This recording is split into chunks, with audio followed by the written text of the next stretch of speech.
She spent 58 years believing she had destroyed the only man she ever loved. Then she moved into a retirement community and discovered he had been blaming her for the exact same thing. The worst part? Neither of them had done anything wrong. Nobody expected drama inside Sunridge Retirement Village. People moved there for card games, gardening clubs, and quiet evenings on shaded porches. Not heartbreak. Certainly not the kind that had been waiting since 1967. Evelyn Parker was 74 when she arrived carrying a box of books into the community library. The first person who saw her was Daniel Brooks, and for a moment he forgot how to breathe. Life had changed both of them. Wrinkles, gray hair, slower steps, but some faces never fully leave you. Evelyn looked up, saw him, and dropped the box. Books scattered across the floor. Neither moved. They just stared. Two people separated by 58 years of unanswered questions. The real story started 3 days later. They met for coffee, then another coffee, then lunch, then long walks around the lake. Residents started noticing. Some called it sweet. Others called it dangerous. Because Daniel wasn't alone. His wife Patricia still lived there too. Married 54 years. 3 children.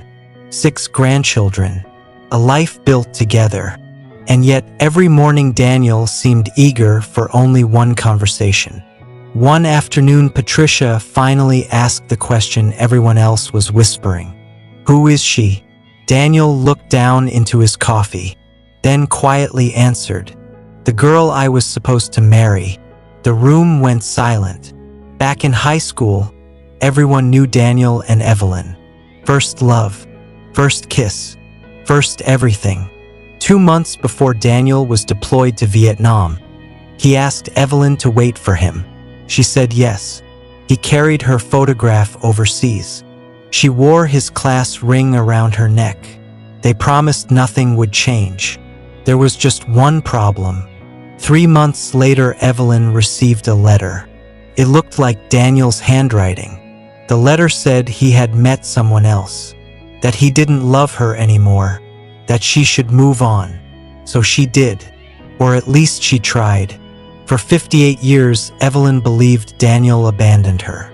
What she didn't know was that Daniel never wrote the letter, and Daniel didn't know it existed, because after Evelyn stopped writing back, he reached a different conclusion. He believed she had abandoned him. 2 people, 1 lie, an entire lifetime stolen. When Evelyn finally showed him the letter inside the retirement community, Daniel stared at it for nearly 10 minutes. His hands shook. Then he whispered 3 words. I didn't write this. Evelyn felt the air leave her lungs, because deep down, part of her had always wondered. Daniel looked devastated. Not angry, not confused, devastated. As though someone had just stolen his future all over again.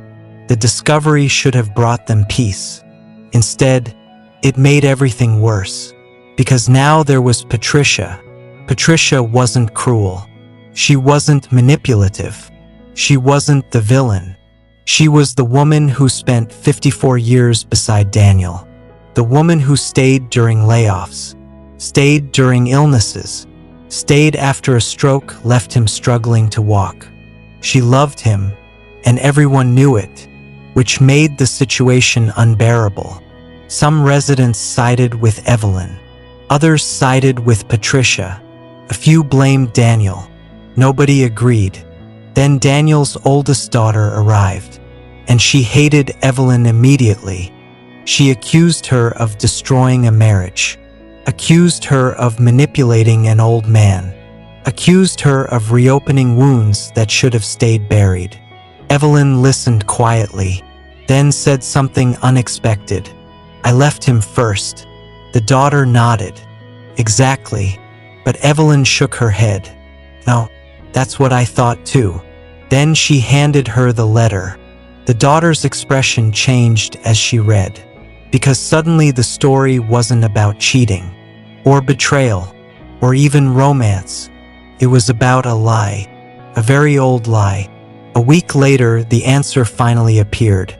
One of Daniel's surviving cousins recognized the handwriting. Not Daniel's, his older brother's. The room went completely silent. For years, Daniel's brother had secretly loved Evelyn. While Daniel was overseas, he intercepted letters, destroyed them, then forged one of his own. One letter, one decision, one selfish act, and 3 lives changed forever.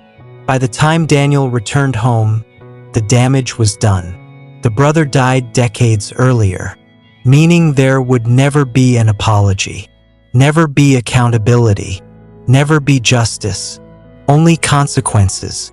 And that's when it shifted, because Patricia finally understood something painful. Daniel had never chosen Evelyn over her. He had lost Evelyn long before Patricia entered the picture. One evening, Patricia asked Evelyn to meet her privately. Nobody knew what happened during that conversation. Not for months, but afterward something changed. The fighting stopped. The accusations stopped. The bitterness stopped. When Daniel asked Patricia why, she gave a strange answer. I finally realized she lost you too. 3 people.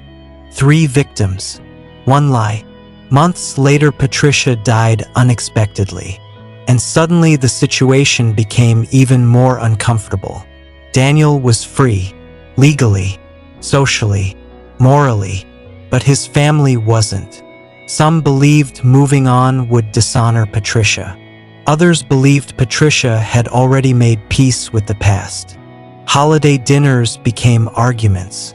Phone calls ended abruptly. Family members stopped speaking.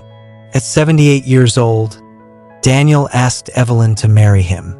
Again, the same woman, the same question. Almost 6 decades later, this time she said yes. Some people cried. Others called it disrespectful. Some called it beautiful. Others called it selfish. The arguments lasted longer than the ceremony itself. But that wasn't the worst part. 6 months after the wedding, Daniel suffered another stroke, a severe one. The future they spent 58 years losing lasted less than a year. Evelyn became his caregiver. Every afternoon she sat beside his bed reading letters. Not the forged one, the real ones. The letters they had written as teenagers. The letters that never reached their destination. One afternoon, Daniel looked at her and asked softly, "Do you think we got our happy ending?" Evelyn sat quietly for a long moment, then shook her head. No. Daniel smiled, because he agreed. Some stories aren't about getting the ending you wanted. They're about finally learning who took it from you. When Daniel died, Evelyn buried the class ring beside him. The one she had carried since she was 16. The one she never threw away. People at Sunridge still argue about them. Some say Daniel and Evelyn were soulmates. Some say Patricia was the real victim. Some say all 3 were. And maybe that's why the story never really ended. Because even now, nobody agrees on who lost the most.